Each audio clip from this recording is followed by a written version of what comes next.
तिसऱ्या कडव्याची शेवटची जी लाईन होती, या एकटेपणातही शोधोनी तुला पाहू. ह्या दोन लाईनीमध्ये एकटेपण आणि शोध या दोन शब्दांचं जवळचं नातं आहे. एकटेपण, आता हे एकटेपण आपल्याला कसं अनुभवायला येतं? नैसर्गिकरित्याच कुटुंबामध्ये कमी लोक आहेत आणि नेमके तुम्ही अशा ठिकाणी राहता की तिथे बाहेरच्या लोकांचा संपर्कही नाही आहे. निसर्गाचा तर असतोच कुठेही राहिले तरी, आणि विशेषतः म्हणजे तुम्ही अशा ठिकाणी राहताय की जिथे तुमच्याकडे अशी कोणतीच वस्तू, कला किंवा एखादं तंत्र मंत्र असं काहीच नाही आहे की लोक तुमच्याकडे येतील. असं एक एकटेपण असतं. काही वेळेला एकटेपण अनुभवायला कसं येतं की ज्या कुटुंबामध्ये जन्म झाला त्या कुटुंबामधले लोक, नंतर तुम्ही शाळेमध्ये गेले, त्या शाळेमधले मित्र, यांच्याशी दैनंदिन व्यवहार चांगला घुळल्या गेला, मिसळल्या गेला. त्या दैनंदिन व्यवहारामध्ये काय झालं की आपसी स्नेह वाढला, एकमेकाचं सहवासाचं आकर्षण वाढलं, शाळेमधल्या मित्रांचे आकर्षण वाढलं, त्यांच्या सहवासाची ओढ लागत गेली. आणि ज्या वेळेला हे सगळं सोडून उच्च शिक्षणासाठी तुम्ही गावापासून लांब शेकडो किलोमीटर अंतरावर जेव्हा जाण्याची पाळी येते, किंवा नोकरी निमित्त तुम्हाला हे सगळं सोडून द्यायला लागतं, जे विश्व एक वेळा तुम्ही खूप आनंदाने अनुभवलेलं असतं. कुटुंबाचा तो प्रत्येक क्षण आठवतो, ज्यावेळेला हे सगळं सोडून तयारी केल्या जाते, बॅग भरायपासून एकटेपण जाणवतं. आणि विचार कसे येत राहतात की मी तिथे गेल्यावर काय करील, किंवा मला जे करायचं आहे त्याच्यापेक्षा ह्या लोकांना मी सोडून चाललोय, आता मी एकटा पडेल. मी एकटा पडेल असा विचार नाही येणार, पण मनात येतं की हे लोक सुटून जातील आणि मग मी यांच्याशिवाय तिथे राहील कसा, तर मी एकटा राहील. मग ह्यांना सोडून मी एकटेपणात काय करेन? बॅग भरायपासून सुरुवात होते. आणि मग जेव्हा तो दिवस जवळ येतो की आता ट्रेन किंवा एरोप्लेन किंवा विमानतळावर जायचं, त्यावेळेला त्या लोकांच्या सोबत जे मागचे क्षण घालवलेले असतात ना, ते कुठले तरी असे आठवत राहतात. अरे आपण यांच्यासोबत काय मस्त पावभाजी होती आणि किती छान दिवस होते ते, आणि आता हे सगळं जे आहे हे आठवणीच्या कुलपात जमा झालंय. आणि ज्यावेळेला सोडून जातो ना, त्यावेळेला ते कुलप धडाधड उघडलं जातं आणि एक एक गोष्ट बाहेर येते. मग कधी घरात आई वडिलांसोबतचा रुसवा बाहेर येतो आठवणीत, तर कधी मित्रांसोबत झालेली बाचाबाची, किंवा कसं संकटात पडलो होतो मग कसं बाहेर पडलो, किंवा शाळेतला एखादा चांगला टीचर की ज्याने तुम्हाला जागा करायचा प्रयत्न केला, मग त्याची आठवण येते. किंवा गल्लीतल्या पशुपक्ष्यांची सुद्धा येऊ शकते की दारासमोर असलेल्या झाडावर सकाळ झाली की किती मस्त गुंजारव होत होता त्या पक्ष्यांचा, पण आता तो मला ऐकायला मिळणार नाही, बघायला मिळणार नाही. आणि प्रवास सुरू होतो.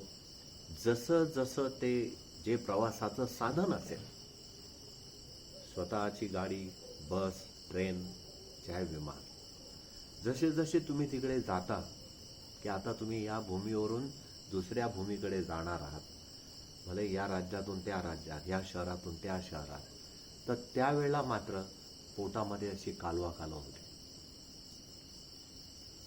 आणि जेव्हा तो प्रवास सुरू होतो ना, त्यावेळेला त्याच लोकांनी दिलेल्या त्यांच्या स्मृती असतात, खूप चांगले चांगले पदार्थही असतात खायचे.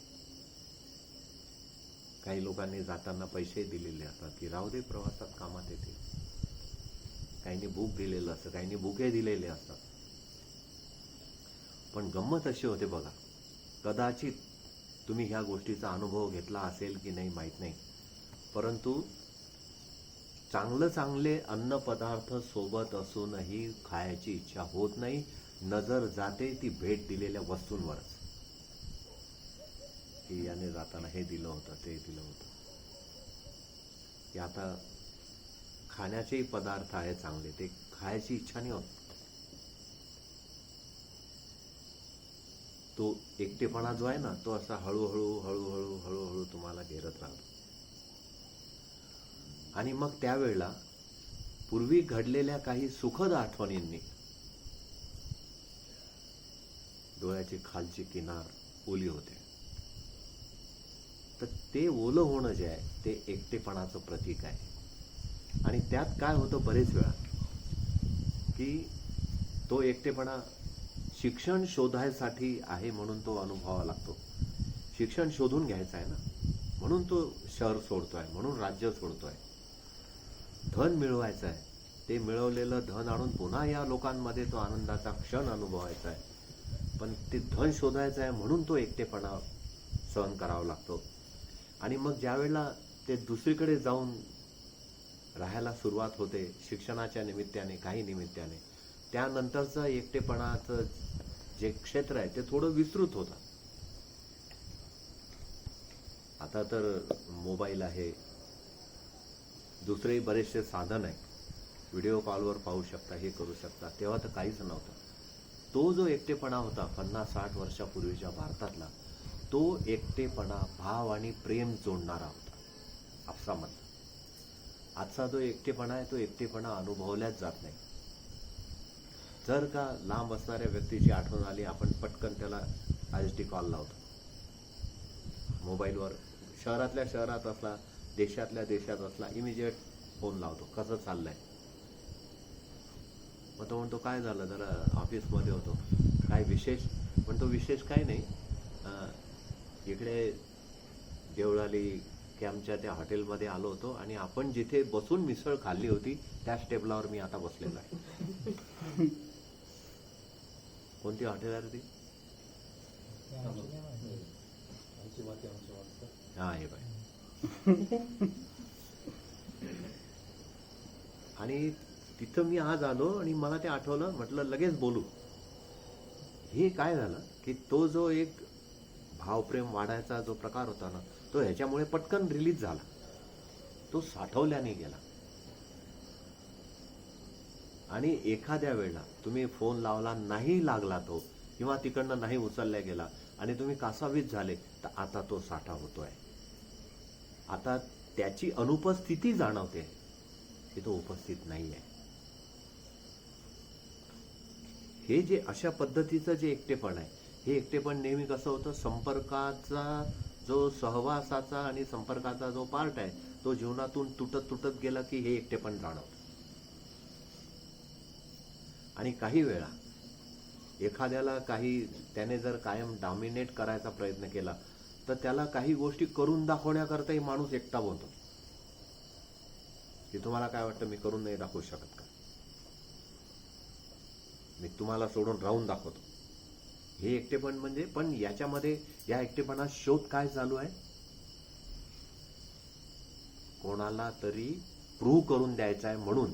म्हणजे शोध परमात्म्याचा आहे का, सुखाचा आहे का, आनंदाचा आहे का, शांतीचा आहे का, ईर्ष्येचा आहे की करून दाखवेल, तुम्हीच काय मोठे लागून गेले. एकटेपणामध्ये शोध निश्चित होतो, पण तो शोध कशाचा असेल, उपहासाचा आहे का, किंवा एखाद्याशी वैर आहे म्हणून आहे का, किंवा एखाद्याचा तिरस्कार आहे म्हणून एकटेपणा आहे का. शोध कशाचा घेत आहे. तिरस्काराचा शोध घ्यायकरता माणूस एकटा होतो.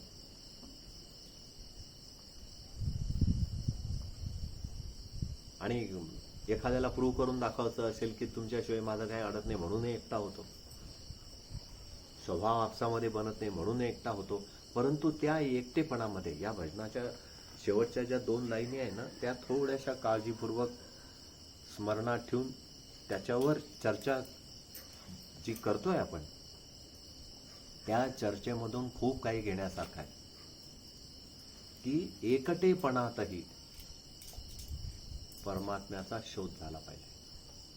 म्हणजे ते एकटेपण जे आहे ते नाही वैरातून असलं पाहिजे, नाही द्वेषातून असलं पाहिजे, नाही उणिवेतून असलं पाहिजे, आणि काहीतरी वेगळं म्हणजे आपला अहंकार जोपासला जाईल म्हणूनही असलं पाहिजे असं नाही की मग आपणही काही आहे असा अहंकार, असा इगो टिकवायचा आहे, त्यातूनही नसलं पाहिजे. पण ह्या सगळ्या गोष्टी ज्या आहे, एकटेपणात शोध घ्यायचा हा प्रत्येकाच्या वैयक्तिक बुद्धीचा, वैयक्तिक ज्ञानाचा आणि त्याच्या वैयक्तिक ध्येयाचा प्रकार असू शकतो. एखाद्याचं वैयक्तिक ज्ञान जे आहे ते निगेटिव्ह साईडला असेल तर तो सगळ्या गोष्टी निगेटिव्ह साईडला जाऊनच एकटेपण घेईल की आम्हाला नाही तुमच्यात राहायचं, आम्हाला नाही तुमच्यासोबत असं करायचं, किंवा दुसरे म्हणतील की आम्हाला तुम्ही नको. 2 लोकांपासून तुटायचा जो पार्ट आहे तो एकटेपणाचा आहे. आणि इथे काय होतं ह्या मृत्यू लोकांमध्ये की ज्या वेळेला मृत्यूची घटका जवळ येते ना, तेव्हा ते एकटेपण जाणवतं. आणि ते खतरनाक असतं. ते एकटेपण असं जाणवून देतं की तुम्हाला जे पाहिजे होतं त्याच्यासाठी तुम्ही 1 तासही जगले नाही जे तुम्हाला पाहिजे होतं, आणि जे नको होतं त्याच्यासाठी पूर्ण आयुष्य जगले.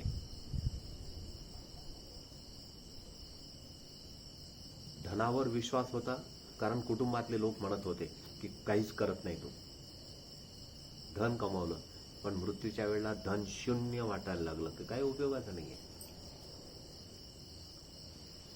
औषधीवर भरोसा होता, शेवटच्या क्षणी औषधी 0 वाटायला लागली, आणि औषधी शून्य आहे, औषधी काही कामाचे नाही. हे केव्हा समजलं माहित आहे? ज्या वेळेला जवळच्या माणसाला डॉक्टरने बोलवून सांगितलं की इथे ठेवून उपयोग नाही, घरी नेलं तरी चालतंय, 1000-2000 रुपये रोजचा खर्च आहे बघा म्हणजे, आणि आता त्यांचं शरीर औषधाला प्रतिसाद देत नाही.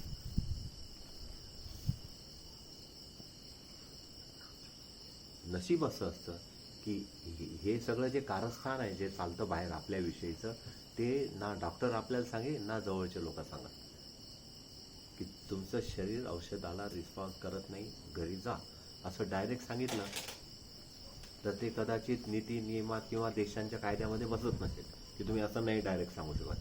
प्रोटोकॉल आहे तो की असं नाही सांगायचं, म्हणजे सत्य असलं तरी तसं नाही सांगायचं.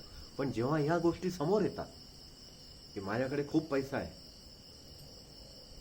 माझे एवढे चांगले ओळखीचे वैद्य आहेत, डॉक्टर आहेत, पण ते जेव्हा काहीच कामाचे येत नाही तेव्हा ते एकटेपण जाणवतं. एकटेपण तेव्हा जाणवतं की ज्या वेळेला एकदम जवळचा माणूस खूप दूर निघून गेलेला असतो तेव्हा एकटेपण जाणवतं. पण ह्या सगळ्या ज्या घटना आपण ऐकल्या किंवा चर्चेला घेतल्या, यातून जेव्हाही तो एकटा होईल तर तो हे विसरून जातो की इथे ह्या प्लॅनेटवर मी एकटाच आलो होतो. पण तो आल्यानंतरचं जे सर्कल तयार होतं ना, ते मगडी टाईप, त्याला कोणता किडा म्हणतात तो जाळं विणतो तो? स्पायडर. कोळी. तर तो कोळी काय करतो की ते जे जाळं विणतो ना, ते जाळ्याचे जे तंतू आहे ते कुठून आलेले असतात? त्याच्या शरीरातून. त्यानेच ते निर्माण केलेलं असतं, आणि त्याने निर्माण करून तो सेंटरला जाऊन बसतो, आणि मग त्या जाळ्यावर कुठेही जर माशी बसली किंवा दुसरा काही थोडा जरी टच झाला तरी तो इमिजिएट जातो तिथं आणि खाऊन टाकतो. पण आपणच विणलेल्या जाळ्यामध्ये फसलेला असतो.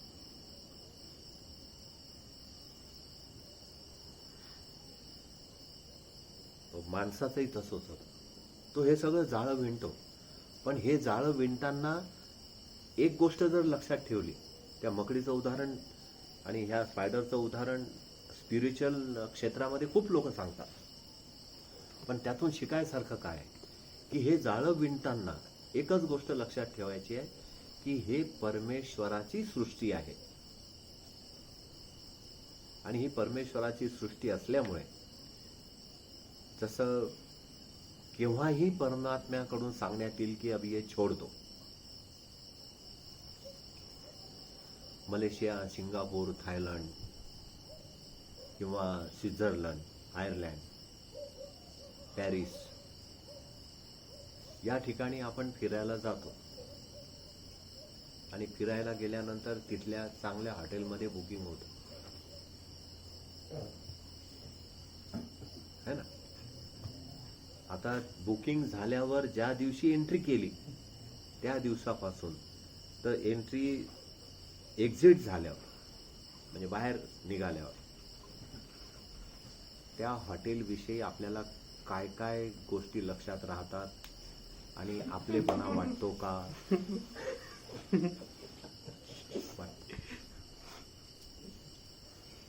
काय काय वाटतं?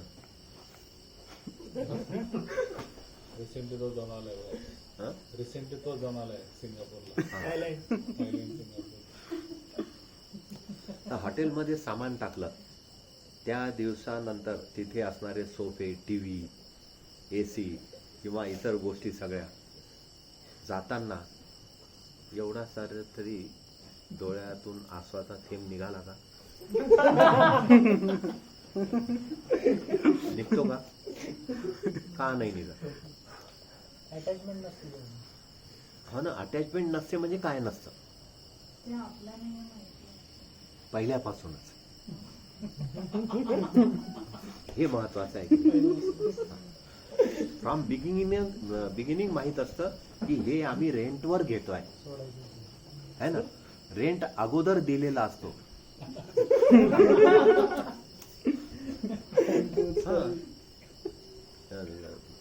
याला छबुताईला माहित आहे, मुंबईच्या त्या 3 स्टार 4 स्टार हॉटेलमध्ये गेले तर त्याने सगळ्यात पहिल्यांदा आम्हाला वाटलं याला काहीतरी इथं काउंटरवर द्यावं लागेल. तो म्हणे नाही आपका पेमेंट हो गया है.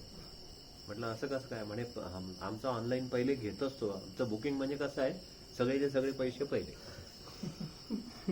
म्हणजे तुम्हाला इथल्या छोट्याशा एखाद्या त्या रुमाला विषयी सुद्धा आसक्ती राहू नये म्हणून त्याचे पैसे आम्ही अगोदरच घेतले.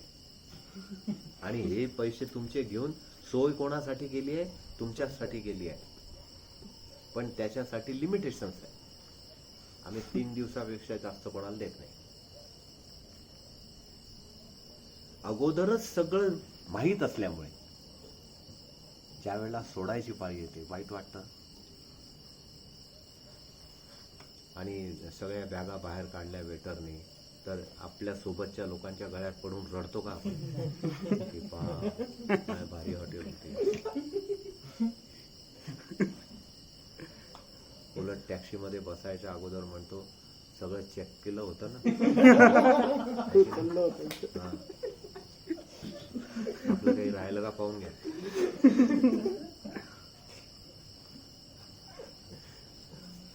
सोडायच्या वेळेला. पण ज्या वेळेला देह सुटायची पाळी येते ना तेव्हा ह्या गोष्टी नाही घडत. तर एकटेपण कुठलंही असो, एकटेपणात परमात्म्याला शोधून घेऊ. आणि अजून त्या 2 लाईनीची तर अशी मजा आहे, अशी मस्ती आहे किंवा असा माज आहे त्या 2 लाईनीचा की त्याच्यामधून डायरेक्ट सांगितलं जातं की असं एकटेपण की ज्या वेळेला देह सुटला आणि एकटेपण आलं तर तुला काय वाटतं? मृत्यूनंतरही आम्ही तुझ्यासाठी परत जन्माला येतो. म्हणजे असं समजू नको की आता मृत्यू झाला तर एकटा पडला आणि मग काय होणार नाही. नाही नाही, ही हा माज आहे त्या लाईनमध्ये, की आम्ही परत येऊ, पण तुला शोधूनच घेऊ, सोडणार नाही. कारण एकटेपणातच सगळं सापडलेलं आहे. अजून तरी पूर्ण पृथ्वीवर मनुष्य जातीमध्ये ज्या वेळेला 2 लोक एकटे होतात तेव्हाच जनरेशन घडतं. अजून तरी पशुपक्ष्यांची गोष्ट सोडा, एकटेपण जनरेटही करतात, पण एकटेपण रडायलाही भाग पाडतं. आता एकटेपणामध्ये रडायचं की परमात्मा शोधायचा, हे कोणावर डिपेंड आहे? प्रत्येक व्यक्तीच्या बुद्धीवर, प्रत्येक व्यक्तीच्या ध्येयावर. कारण प्रत्येक व्यक्तीचं ध्येय वेगळं आहे.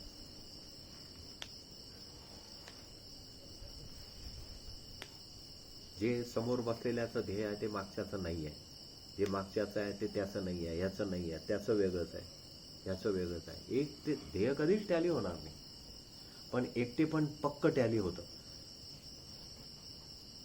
प्रत्येकाला एकटेपण जाणवतं.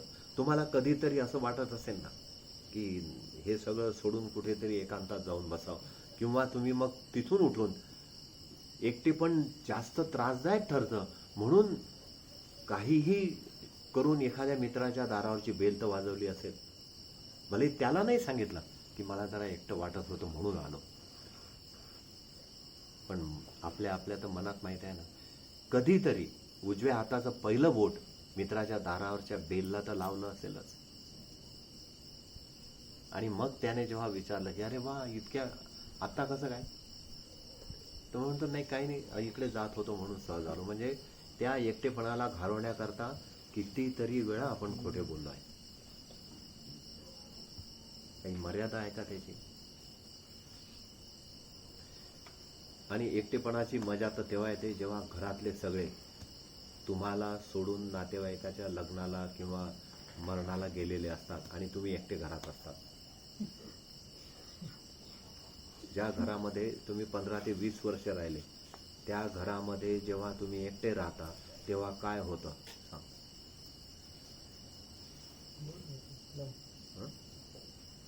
तू राहिलाय कधी एकटा घरात? नाही. जो एकटा राहिला तोच सांगू शकेल. कोण राहिला एकटा? हा सांग, काय होतं? खूप शांत असते घरात. फक्त म्हणजे आपल्याला जेवणाला काही बनवून नाही गेलं असतं तर आपल्याला ते पण नवीन शिकायला भेटतं स्वतःच्या हाताने बनवून. एकटा असताना अजून काय काय होतं? झोपला का तू कधी एकटा घरात? मग काय पाहिलं? हा, भीती वाटते. मग पण तो दिवसा एकटा असल्याचं सांगतोय आपल्याला, एकटा राहिल्याचं. हा, लग्नाचं नाही माहिती, पण मी जेव्हा इंग्लंड तिकडे गेले होते, मी नवीन घरी एकटा असायचो. हा. टाइम झाला त्या लाईट बंद करून डायरेक्ट पांघरून. पण दाराची कडी पक्की लागली की नाही किती वेळा व्हायला? ते बंद करून वरती यायचो, पण असं वाटायचं गेट उघडं राहिले का, मग परत चेक करायला काय यायचो. मग परत वरती जायचं काही काही, एवढं काय द्यायचं तेवढंच घ्यायचं. जिथे की माहित होतं की तुझ्याशिवाय कोणीच नाहीये. बरं, त्यात ते विनू भाऊन त्यांनी सांगितलं थोडं दरवाजे सगळे रूम पॅक करून घ्यायचं, कुठून काही आवाज येईल का. हे एकटेपण आहे. एकटेपणामध्ये कधी कधी भय आपोआप येतं, पण त्या भयाचा शोध घेतला जातो. बघा, म्हणजे एकटेपणाचा शोध होतो, आनंदाचा नाही होत, भयाचा होतो.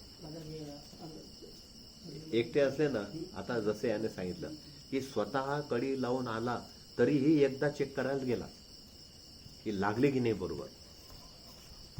म्हणजे कशाचा शोध घेतलाय? की काही होईल का, कोणी येईल का, भयाचा शोध घेतला.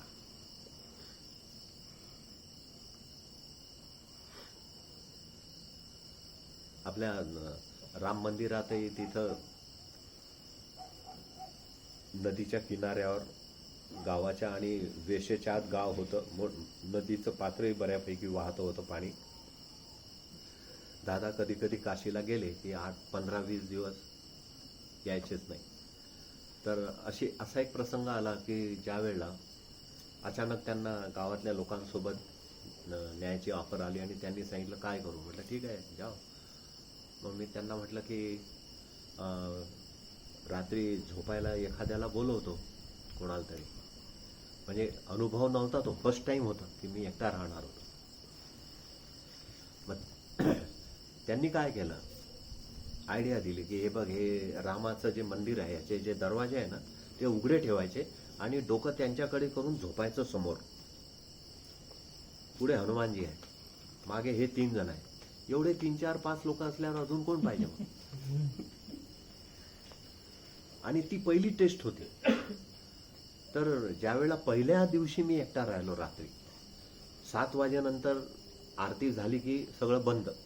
4च्या नंतर गावातलं इकडे कोणी येतही नसायचं, एवढी झाडी होती. मग आणि दरवाजाला कडी एकच, लोखंडी कडी नव्हती अशी, ते एकच मोठे दरवाजे तुम्ही पाहिले आहेत. ते दरवाजा बंद केला. पहिल्या रात्री तर झोपच नाही आली, फर्स्ट टाइम. एवढं मोठं मंदिर, एकटा त्यात त्या पिंपळाचं झाड इकडे इकडे इकडे, वडाचे लिंबाचे त्या पानांचा तो सळसळ आवाज आणि जोरात हवा व्हायला लागली की असा आवाज. आणि कुठे काही टावेल वाळत घातला होता ते फटफट फटफट करायचं. तर उठून पाहिलं नाही. बरं त्यावेळेला काही असे सगळे लाईट नव्हते, कंदील घेऊन पाहिलं तर हवेने ते उडत होतं. त्यावेळेला असे ते चिमटे वगैरे काही नव्हतं. ठीक आहे, मग असा उचलून ठेवला आणि त्यालाच उशाशी घेतला. असं रात्र गेली. पण त्या रात्री जे समजलं, थोडीशी मी जे बोलतोय की प्रत्येकाची बुद्धी, प्रत्येकाचा अनुभव आणि त्याचं ज्ञान त्याच्यावर डिपेंड आहे. आता माझं जे भय आहे ते कुठे डायव्हर्ट केलं होतं दादांनी, की जर वाटायला लागलं तर पट उघडून दे आणि त्याच्या समोर झोप. उशाशी राम लक्ष्मण सीता 3 जण आहे समोर. हा 4 ते तू एकटा 5, मग 5 लोक झाले, पुरे झालं. दुसऱ्या रात्री काय केलं, ती हिंमत तर होती, रोजचं ते पहाटेचं उठणं होतं. आणि नेमके जे मुलं व्यायामाला येत होते त्याच्यापैकी एकही गावात नव्हतं.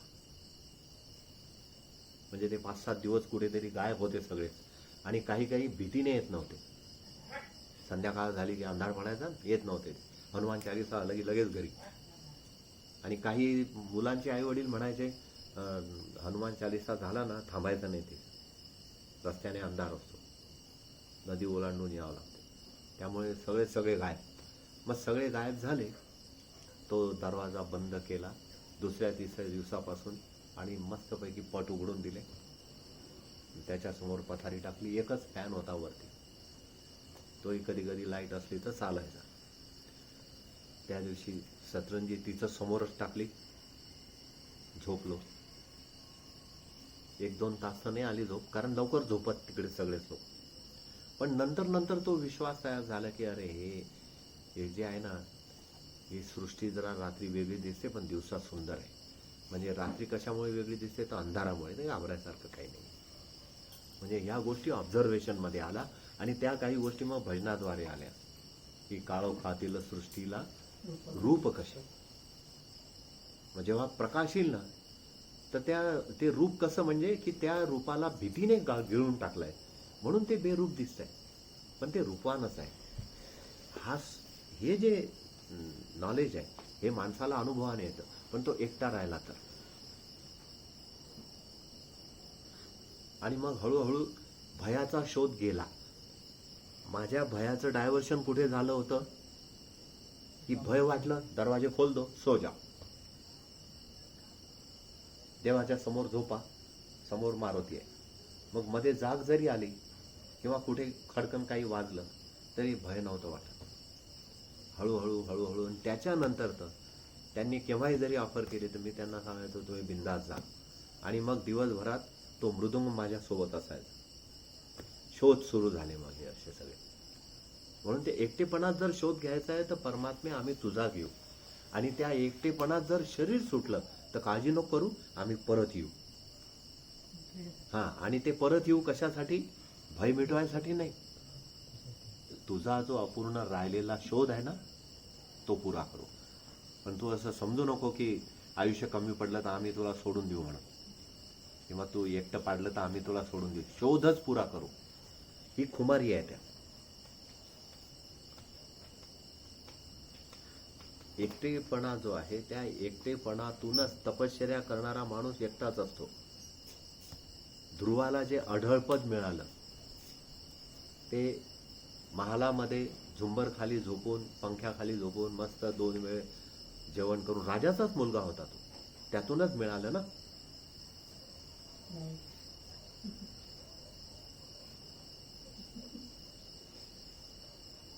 काय कसं का नाही म्हणतो? थांब जा. बरोबर आहे ना, पण मी जे सांगतो ते की त्यातूनच ध्रुवाला अढळपद मिळालं. जाऊ दे, ध्रुव कोण आहे माहित आहे का? जाऊ दे, मग काय तर वांधाच नाही काय.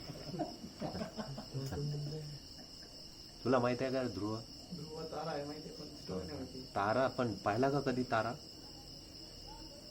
माहित आहे फक्त. तसं एकटेपणात शोध परमात्म्याचा घेतला पाहिजे हे सगळं जर शब्दातून माहित आहे, काय उपयोगाचं नाही आहे. कधीतरी एकटे राहून पाहिलाय का? एकटे राहून पहा.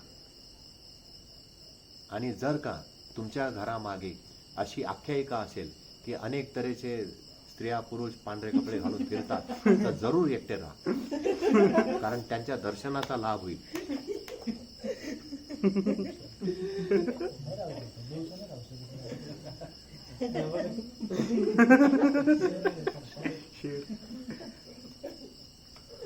नाही, पण आपण ध्रुवासंबंधी बोलत होतो तर काय, राजाचा मुलगा ऐसपैस पलंगावर झोपणार, चांगलं चांगलं खाणार आणि त्यातूनच अढळपद मिळवणार की नाही?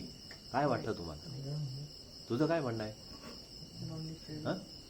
म्हणजे ध्रुवाविषयीच माहित नाही. ठीक आहे, म्हणजे जाऊ दे, मग काही मजा नाही. ध्रुवाविषयी कोणाला माहित आहे? माहित सांग. ध्रुव बाळ होतो तो एक, त्याने महालात राहून अढळपद मिळवलं का? एवढाच प्रश्न आहे, हो की नाही? तो तपश्चर्या करायला गेला होता. किती लोक नेले होते सोबत? एकटा होता. एक. एकटेपणातून परमात्म्याचा शोध.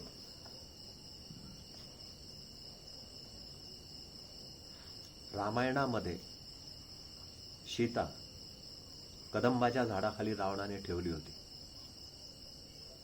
एकटी होती की नाही? कदंबाच्या झाडाखाली का रे? झाडाखाली कोणता माहित नाही? झाडाखालीच होते. हा? झाडाखालीच होते. झाडाखाली होती, पण झाड कोणतं होतं माहित नाही. अरे काय कमाल आहे मॅडम. कदंबाचं झाड होतं. नाही अशोक वाटिका. हा? वाटिकेचं नाव होतं की अशोक ती कदंबाचं झाड आहे, कृष्ण राहायचं ते पण होते. आता गड्यावर रामायण उघडायची पाळी आली. ऍक्च्युअली कदंबाच्या झाडाचा सीतेचा काही संबंध नाही आहे. कदंबाच्या झाडाचा आणि कृष्णाचा संबंध आहे. मी मुद्दामून ती गुगली टाकली की तुम्हाला माहित आहे की नाही म्हणून. अशोकाचं झाड होतं, पण जे तुम्ही अशोकाचं झाड पाहताय ते नव्हतं. नेटवर बघून घ्या, वेगळं झाड असतं, त्याला फुलं असतात, मस्त घेरदार असतात. ते अशोकाचं झाड होतं. आता बघा तुम्ही, एकटी होती की नाही त्या झाडाखाली, आणि तिने इकडे तिकडे पुढे जाऊ नये म्हणून त्रिजटा नावाची जी सुरक्षा, त्यांचं स्त्री होती सुरक्षावाली, ती तर रात्री तिच्या सोबत राहत असेल तर नसेल माहित नाही, पण त्या झाडाखाली ती एकटी होती की नाही? रावणाची बाई होती. नाही, त्रिजटा. तर ते जे अशोकाचं वृक्ष होतं. आता याच्यामध्ये बघा शब्द कसा आहे की एकटी सीता कोणत्या झाडाखाली होती? हा. एकटा माणूस परमात्म्याचा शोध केव्हा घेईल? नाही, जेव्हा तो शोक रहित होईल.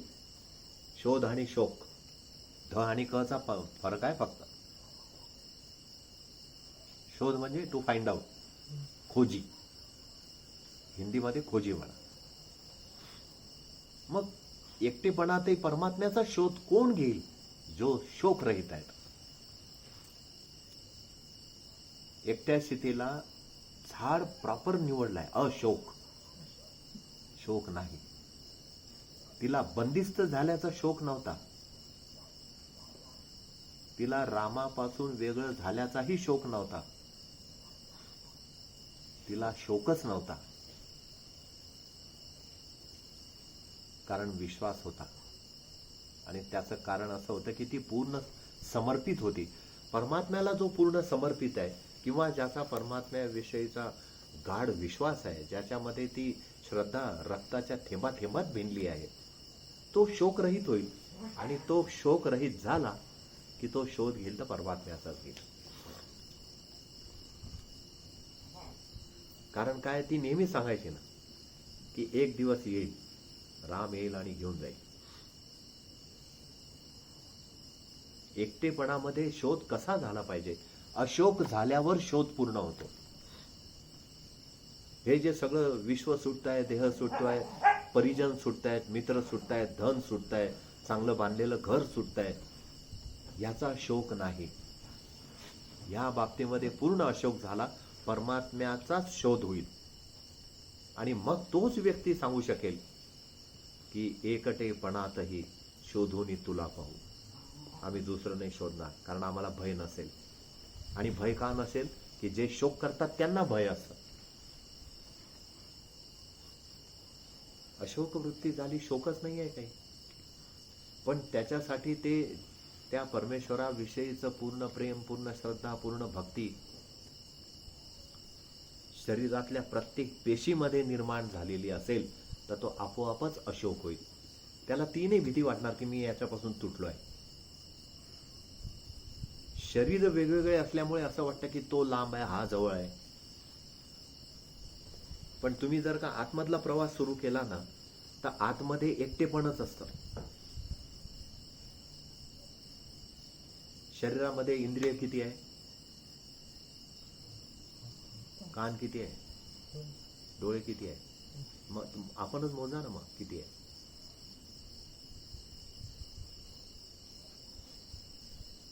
इंद्रिया म्हणजे सेन्स का? नाही, तुला जे समजलं ते. इंद्रिया म्हणजे मी नाक आणि डोळे काय बोललो? याला इंद्रिय म्हणतात. इंद्रिय म्हणजे द डोअर, की तिथून काही गोष्टी आपल्यापर्यंत येतात आणि काही गोष्टी आपल्यापासून तिकडे जातात. डोअर, असं डोअर की जे काही ओपन असतं. कान आहे, डोळे, हं. नाक आहे, मग आपापले मोजून सांगा ना किती आहे? 10 आहे, 15 आहे, किती आहे?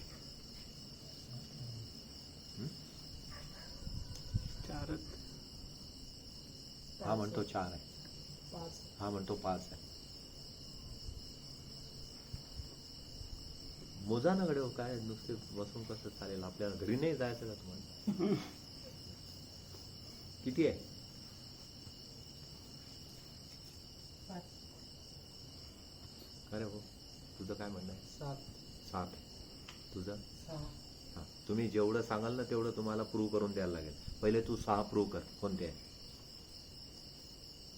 डोळे, कान, नाक, तोंड,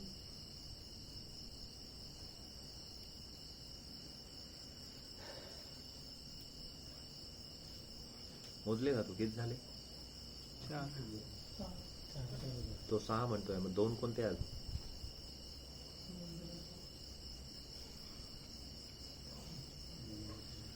पटपट सांग. याचा तू आंबा नाही खाल्ला का? हं?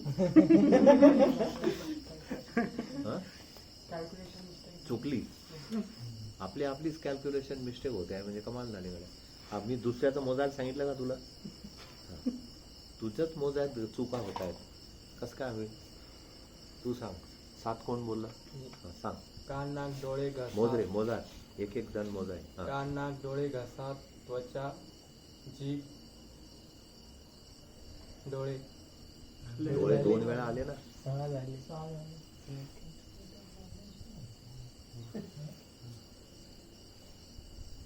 7 कोण बोलला? मी. हं. तू 5 बोलला ना. सांग. कान, नाक, डोळे, तोंड, त्वचा. झाले 5.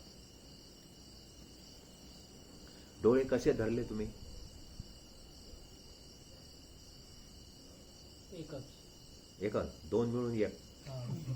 मस्त.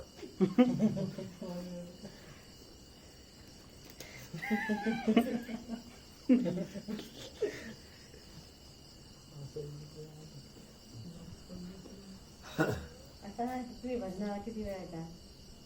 येतात ना? कधी भजन असतं, भजनाला येतात. त्यांच्या सत्संगाला तरी काका म्हणत होते ते ज्ञानेश्वराच्या तिथे पोरांनी जास्त या, विद्यार्थ्यांनी या. त्याला किती वेळा सांगतात ते सेंद्रिय भजनी लाव. हा, हे किती वेळा सांगून झाले तुम्हाला पण. आणि तेवढ्यासाठी जीव धुवून करून ते सांगायचे की ज्ञानेश्वराच्या मंदिरात या रे विद्यार्थी, एक येत नव्हते. मोठ्या मुश्किलने मायबाप धरून आणायचे, तेवढे यायचे. हो, पुस्तकी ज्ञान. जाऊ दे. आता ही गोष्ट कशी आहे, याच्यावर काही कोर्ट मॅटर करायसारखं नाही आहे. कारण तुम्हीच तुमचे इंद्रिय सांगितले, दुसऱ्याचे सांगितलेच नाही. त्यामुळे ठीक आहे, मानून घेऊ. तुम्हाला माहित आहे तुमच्याकडे 6 आहे का, ठीक आहे. तुम्ही बोलले 7 आहे, ओके. 8 आहे, ओके, जाऊ दे. हे जे सगळे इंद्रिय आहेत ना, हे बाहेर आहे. आतमध्येही एकटेपण जर जाणवलं तरच शोध परमात्म्याचा होऊ शकेल. आतमध्ये काय आहे? मन आहे. मनामध्ये काय काय आहे? तुम्ही डोळे करून बंद करून बघा बरं, आतमध्ये काय काय चाललंय. आता आपली ही चर्चा चालली आहे ना, ह्या चर्चेमध्ये मन आहे की नाही एवढं चेक करून बघा. आणि आतापर्यंत नाशिक रोडला किती वेळा जाऊन आले आणि नाशिक रोडच्या बाहेर किती वेळा गेले, कॉलेज रोडला किती वेळा गेले, आताच्या आता हे चालू असताना घरी किती वेळा जाऊन आले.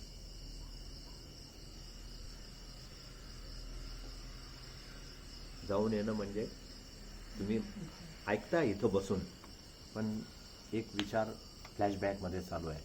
घरी आई काय करत असेल, किंवा काय झालं, काही जरा उद्याचं माहिती नाही काय होईल सकाळचं पंक्तीचं. आणि आज तर 6 वाजेला पासून वाट पाहत होतो, तेव्हा कुठे 9:30ला खायला लागलं. म्हणजे असं काही बॅक माइंडमध्ये चालू आहे का? मग काय चालू आहे? कुठे कुठे जाऊन आले खरं सांगा. हा ना, मग काय होतं?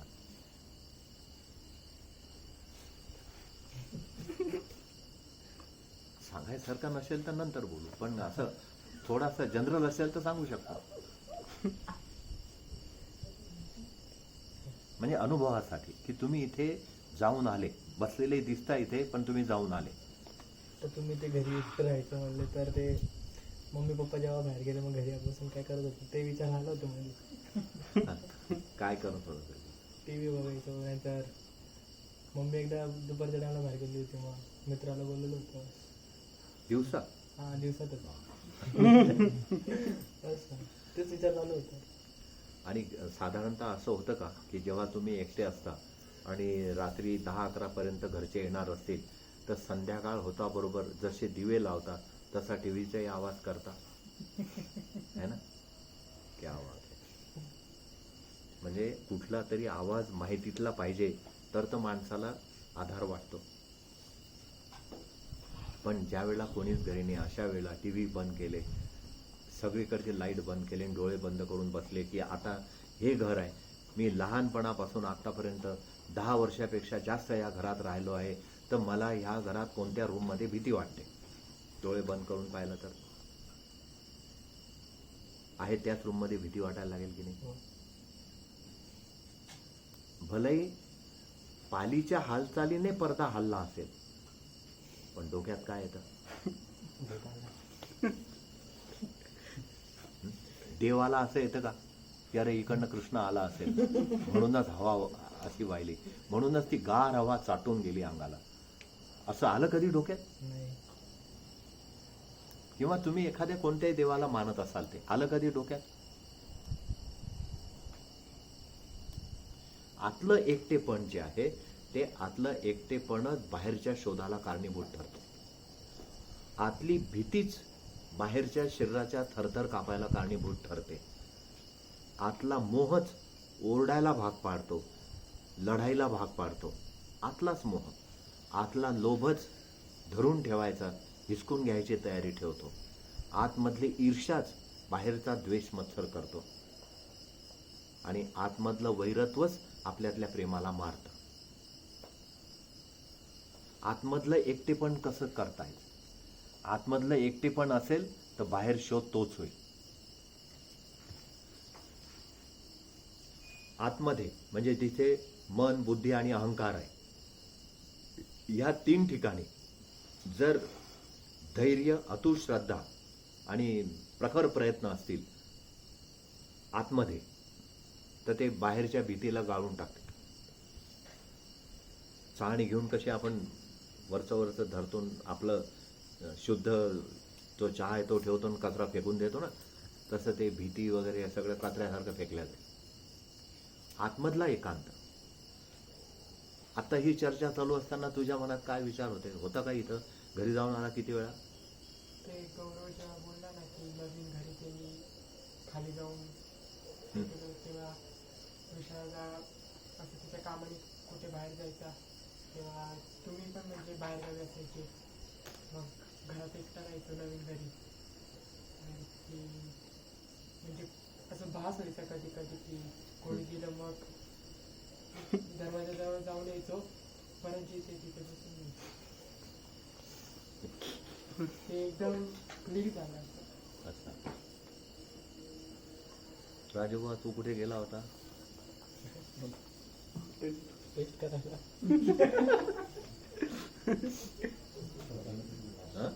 आलो त्यावेळेस सुरुवातीला एकटाच आलो 6 वर्ष. आता ही चर्चा चालली होती तेव्हा तू कुठे गेला होता? तुझं मन कुठे भटकलं गेलं?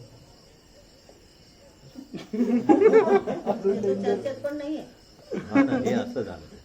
तू चर्चेत सुद्धा नाहीये, तू मन कुठे असणार ते काय म्हणजे माहित मग तू कुठे आहे मग तू?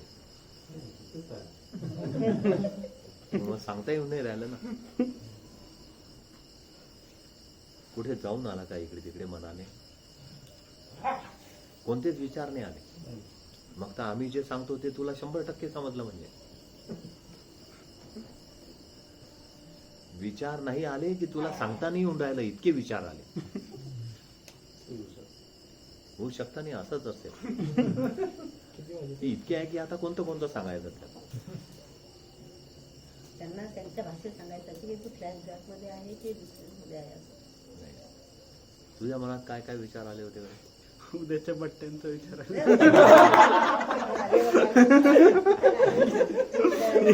म्हणजे इथेच येऊन बट्ट्या बनवणार आपण, मग ते सर्व इथे येऊन पुढे बघायचं. माझ्या मनात ते झालेलं नव्हतं. पण मस्त. हा, हे भारी. पण असं की ज्यावेळेला माणूस एकटं व्हायचं असेल तर त्याला आतमधलं सुद्धा हे जी आतमधली जी गर्दी आहे ती गर्दी कमी करावं लागेल ना. बाहेरची गर्दी आहे पण आतमध्ये जास्त आहे ना. आतमधल्या गर्दीमुळेच बाहेरची गर्दीचा शोध होतो. माणूस एकटा राहायला घाबरतो का? त्याच्या आतमध्ये गर्दी आहे. वनामधला सिंह तो कुठे एकटा राहतो, तो कळपात नाही राहत. पण जेव्हा एक डरकाळी फोडल्या जाते ना, तर 200 पेक्षा जास्त प्राणी पळून जातात. एकटा लाचार लोक एकटे राहून संसारामधल्या गोष्टीचा शोध घेत असतात. पण तो शोध घेताना शरीराच्या आवश्यक बाबी आहे त्याच्यासाठी केलेलं ठीक आहे. आहार आहे, निद्रा आहे, याच्यासाठी केलेलं आहे. पण भय जाण्याकरता काय उपाय केले? मग त्याच्याकरता कधीतरी एकटे राहून पहा, भय जाईल. तर एकटेपण जे आतला आहे बाहेरचा आहे असा दोन्ही बाजूने जो विचार केला, याच्यामध्ये एकटेपण तेव्हाच सिद्ध होऊ शकतं ज्या वेळेला आतमधून कनेक्शन तोडून टाकण्यात आलं जगाचं. अर्जुनाने हा प्रश्न कृष्णासमोर टाकला होता की कृष्णा, मी कसं काय ह्या लोकांना मारणार? हा गुरु आहे, तो नातेवाईक आहे, तो काकाचा मुलगा आहे, मग हे मेले तर यांच्या बायका विधवा होतील, मग तो वर्णसंकर होईल. तर तेव्हा कृष्णाने सांगितलं की अर्जुना, ते अतिशय सुंदर वाक्य आहे बघा गीतेमधलं, की काय तुला हे लोक जिवंत दिसत आहेत? म्हणे हो. म्हणे मला तर मेलेले दिसत आहेत. कारण जे गर्दीचा शोध घेतात, जे बाहेरच्या जगाचा शोध घेतात, आत्म्याचा आपला शोध घेतच नाही, त्यांचं जीवन मृतासारखंच आहे.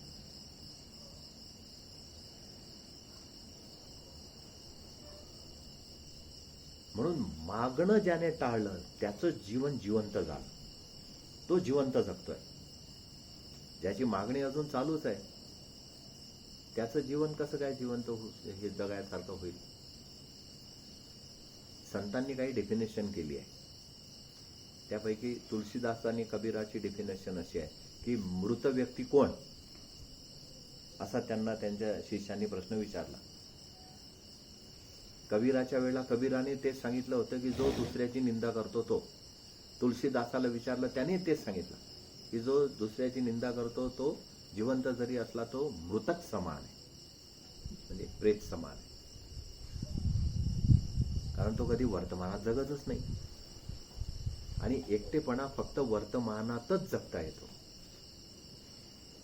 भूत भविष्य या दोन मध्ये जगणारा माणूस एकटेपणा नाही जगू शकत, कारण त्याला नेहमी दुसरा लागेल.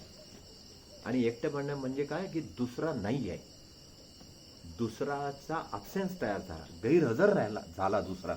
म्हणजे तो व्यवहाराने हजर आहे पण तो माझ्या विचाराने आणि माझ्या ज्ञानाने मी त्याला गैरहजर करून टाकलाय. जसं कृष्ण म्हणाला की अर्जुना, तू यांना काय जिवंत पाहता, हे मेलेले आहे सगळे, यांना तू नाही मारलं तर हे असेच मरून जातील. म्हणजे कधीतरी तर मृत्यूने मरतीलच ना. आणि अधर्म करणारे मग त्याच्यापेक्षा यांना आताच मारून टाक. तर हे एकटेपणाची मोठी मजा आहे.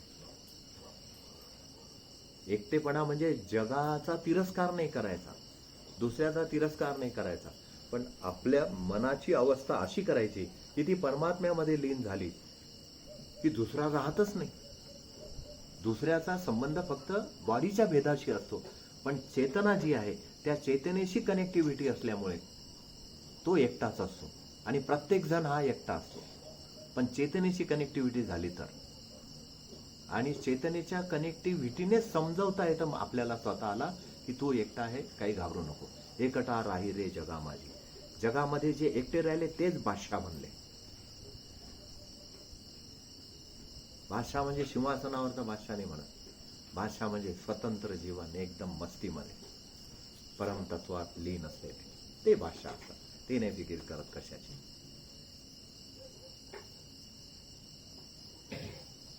ज्याची जीवनाविषयीची फिकीर गेली, मी जगेल की मरेल याच्याविषयीची ज्याची फिकीर गेली तो फकीर. आणि मला काही गोष्टी मिळेल की नाही मिळणार, दुसरा आला तर मला पीडा होईल का, किंवा मी दुसऱ्याकडे गेलो तर मला पीडा होईल का, ज्याच्या जीवनातली पीडा गेली तो पीर. आणि मी हे मिळवलं नाही, मी ते मिळवलं नाही, बिकम आणि बिईंगच्या जो बाहेर गेला तो अवलिया. त्याला ह्या गोष्टीशी काही घेणं देणं नाही. एकटेपणा जो आहे ना, तो आतमधला जो आहे, तो आतमधला एकटेपणा कसा राखायचा, बाहेरच्या जगाचा तिरस्कार नाही, पण बाहेरच्या जगाविषयी प्रेमही नाही. ही थोडीशी अवघड गोष्ट आहे, जे की तुम्हालाही समजायला कठीण जाईल. तुम्ही म्हणाल की आज तर काय सांगणं चालू आहे, कसं काय जग मारायचं बाहेरचं. तो समजायसाठी मारा असा शब्द दिलाय. कारण तुम्ही म्हणता ना रिचार्ज मारा, आता रिचार्ज धरून कोणाला मारलेलं, म्हणून तो मारा शब्द, की तुम्हाला ते मारा शब्द लवकर कळतो.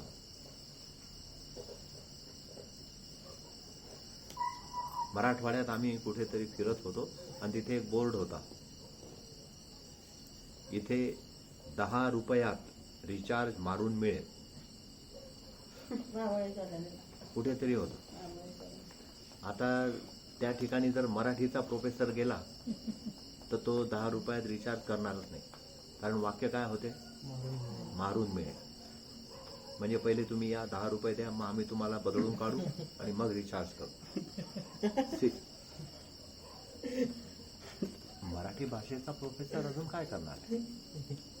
त्याला तर हेच माहित आहे ना, रिचार्ज मारून मिळेल. म्हणजे मारा हा शब्द इतका जबरदस्त कळतो. कोणत्या कोणत्या ठिकाणी वापरता तुम्ही मारा हा शब्द? क्रिकेट काय? बॉल मार. हा, गोल मार. अजून मारून खेळ. नाही, जिथे अजिबात काही संबंध नाही त्या ठिकाणी, उदाहरणार्थ मोबाईल रिचार्ज मारा, है ना, रिचार्ज मारून येतो. हाक मार. हा, म्हणजे काय कसं ते चाललंय, मराठी भाषेला समृद्ध करणं चालू आहे की डॉमिनेट करणं चालू आहे तेच कळत नाही. रिचार्ज मारून असता म्हणले तर आहे हा, आहे. रिचार्ज करून नाही हा, करून नाही घेत हा, रिचार्ज करून नाही. मारूनच सांगतात. हो.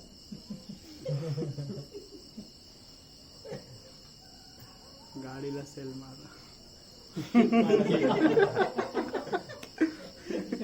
अरे याच्यापेक्षाही खतरनाक अशा गोष्टी पाहायला मिळालेल्या आहेत.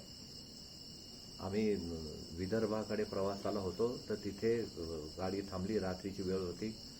तर ते म्हणे साहेब चहा घ्यायचा आहे का? म्हटलं घेऊ जरा. तो गाडीतून उतरला, त्याने सांगितलं 2 मारामारी. 2 कटिंग मार. अरे म्हटलं 2 मारामारी?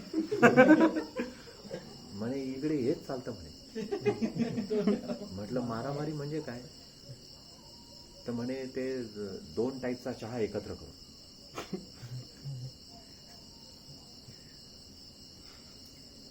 काही ठिकाणी गेले 3 टक्कर द्या. म्हटलं आता टक्कर म्हणजे काय? त्याने येऊन डोकं मार आहे की नाही? दुसरी काय टक्कर असणार आहे? आता टक्कर आम्हाला गावातले लोक, आम्हाला बैलांची टक्कर माहित होती. तिथे येऊन एकामेकाला टक्कर मारतात, त्याला टक्कर म्हणत होते. किंवा पूर्वी तो एडके असायचे, ते टक्कर मारायचे. किंवा बकऱ्यांमधले जे मेल असतात ते आपसामध्ये टकरा मारतात, ते माहित होतं. ही टक्कर म्हणजे 2 टक्कर. कटिंग पण म्हणतात ते. हा, तर हे जे शब्द आहेत ना, या शब्दांना समजून घेण्याकरता मी तुम्हाला सांगितलं. मारा हा जो शब्द आहे हे तुम्हाला लवकर कळले पाहिजे, कारण ते व्यवहारामध्ये यूज टू झालेले आहे ना. तर तो जो एकांत आहे हे समजायला खरंच अवघड जाईल तुम्हाला, की जगामध्ये मीच ह्या जगात पूर्ण आहे किंवा हे जग माझ्यात आहे. या 2च गोष्टी एकांताकडे नेणारे आहे, हे थोडं समजून घ्या. ध्रुवाला जे अढळपद मिळालं ते घरात राहून नाही, एकटा झाला तेव्हा. बुद्धाला जे बुद्धत्व मिळालं ते एकटे झाले तेव्हा.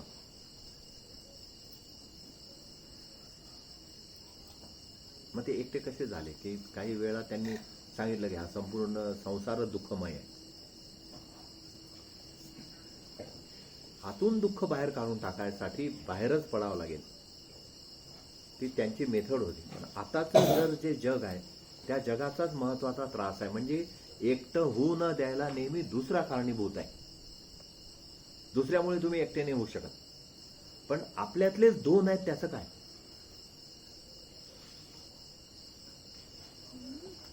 आता उद्या एखादं प्रपोजल किंवा एखाद्या ठिकाणचं तुम्हाला असं आलं, आमंत्रण आलं, मग त्यावेळेला जायचं म्हणजे जायचं एकच विचार आलाय का कधी? पानिपत नवीन पिक्चर लागला होता आणि त्यावेळेला मित्राचा फोन आला की जायचं आहे, तर तुम्ही पटकन हो म्हटलं का?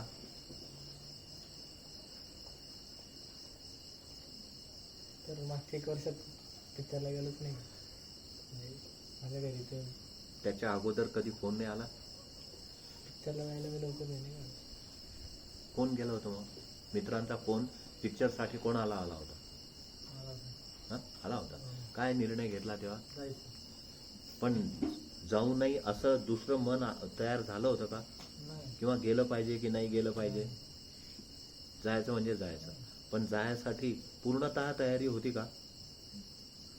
अर्थात ही घटना त्यावेळी जरी घडली तरी रिकॉल कर की एका वेळेला 2 विचार आले का?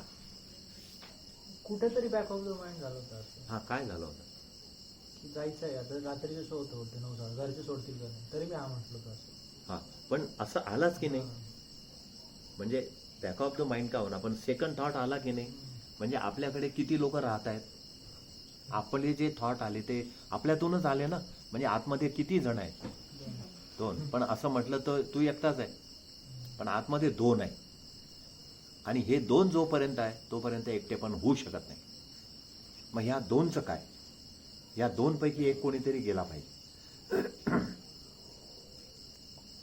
नुसता पॉझिटिव्ह विचार करा, पॉझिटिव्ह विचार करा असे शब्द भिंतीवर लिहून नाही होणार ते.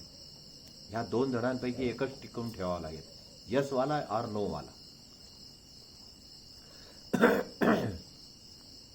किंवा नो वाला आला तर त्याचं अस्तित्व अमान्य झालं पाहिजे लगेच, आणि अस्तित्व अमान्य करायचं. तुला नाही आले कधी फोन, तू डायरेक्टच गेला एकटा नाही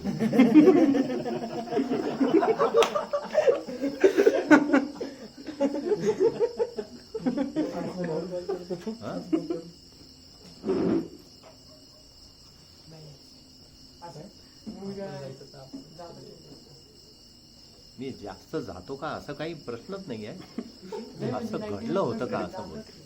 हो पण मित्रांना कधी फोन नाही आला तुला पिक्चरला चाल म्हणून? हा मग तेच म्हणतोय आपण फ्रेंडली चर्चा करतोय रे. आला होता ना फोन तेव्हा डबल माइंड झालं होतं का जाऊ की नाही जाऊ? नाही डायरेक्टली नकार देऊ. डायरेक्ट नकारच दिला, पण जायला पाहिजे अशी इच्छा झाली होती का? समोरच्याला प्रश्न केले होते कोण कोण आहे, कुठला शो आहे, किती वाजता आहे. अच्छा, म्हणजे तूच होता फोन करणार.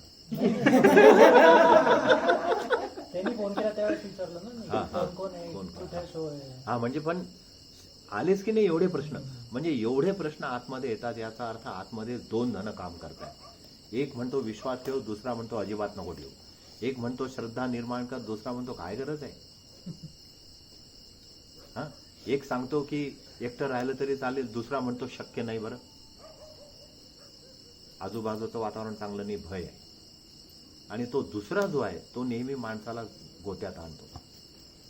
त्याच्यामुळे आतमधलं एकटेपण कधी अनुभवायचं, आणि आतमधलं एकटेपण ज्याला अनुभवायला आलं त्याच्यासाठी त्या 2 लाईन आहे की तो म्हणेल की काहीही झालं, जरी माझ्याकडनं ह्या जन्मात शोध पूर्ण नाही झाला काही फिकर नाही, आय डोंट केअर, परत जन्माला येऊ रे भगवंता तुझ्याच साठी पुन्हा जन्मा येऊ. तिथे ह्या भजनाची चर्चा आपण पूर्ण करू, आजच्या चर्चेला विराम देऊ आणि पुन्हा नवीन भजन सुरू करू. ठीक आहे.